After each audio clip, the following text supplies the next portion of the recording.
माननीय सदस्य विधानसभा में बता रहे हैं आज ही टीम जाएगी, अगर वहां मशीन चल रही है तो जब्त करेंगे मशीन। भावना बोरा जी ठीक, गुरुजी काम कर दिया।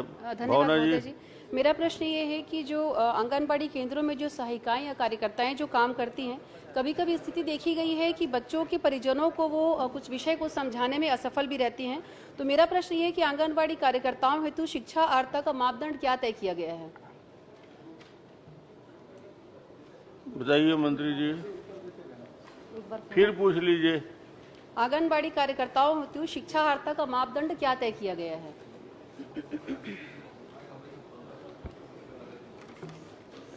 परियोजनों को समझाने के लिए शिक्षा का मापदंड क्या तय किया गया है आंगनबाड़ी कार्यकर्ताओं के लिए, कार्यकर्ताओं के लिए?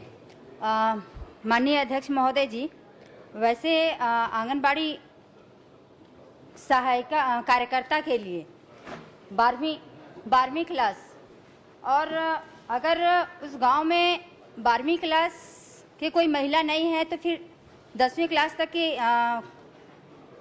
महिलाओं को भी लिया जाता है। चलिए 12वीं या 10वीं। मोदी जी, इसमें मेरा प्रश्न ये है कि लगातार आंगनबाड़ी केंद्रों में बच्चों की संख्या जो कम होती जा रही है, तो क्या वहाँ आंगनबाड़ी केंद्रों के अलावा जो केंद्र संचालित हैं उसके अलावा भी उनकी रिपोर्टिंग परियोजना अधिकारी के अलावा क्या हायर अथॉरिटी के द्वारा लिया जाता है? क्योंकि जैसे आंगनबाड़ी में बच्चों की संख्या कम होती जा रही है, वो काफी चिंता का विषय है। माननीय अध्यक्ष महोदय जी, उनका कहना जायज है, और मैं मानती हूँ कि जहाँ तक हम 3 साल से 6 साल तक के बच्चे को आंगनबाड़ी में पढ़ाया जाता है, और कहीं ना कहीं।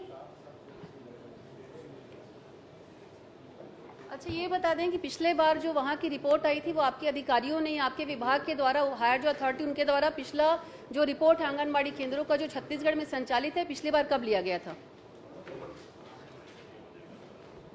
जानकारी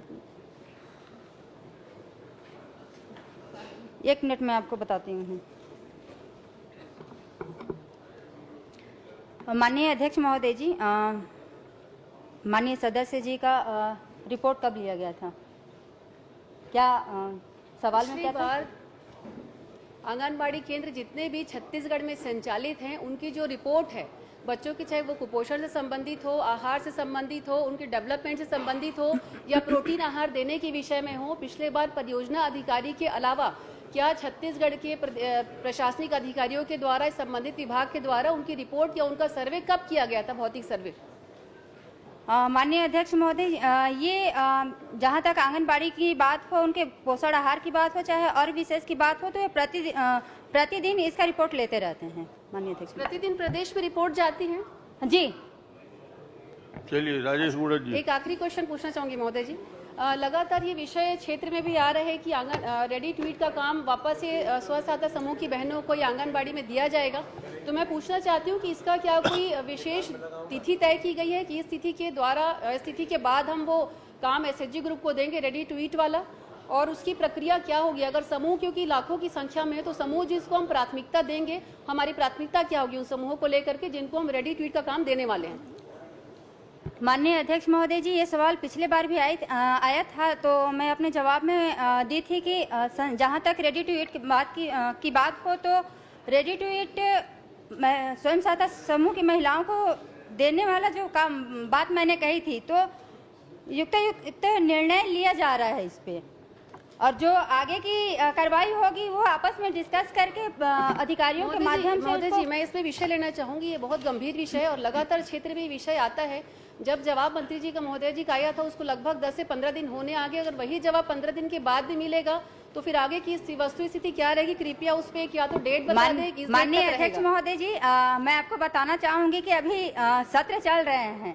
सत्र जैसे ही खत्म होते हैं, अधिकारियों के बीच बैठक लेके इसकी आगे की प्रक्रिया चालू की जाएगी। चलिए सत्र के बाद निर्णय लेंगे। राजेश मुड़त जी।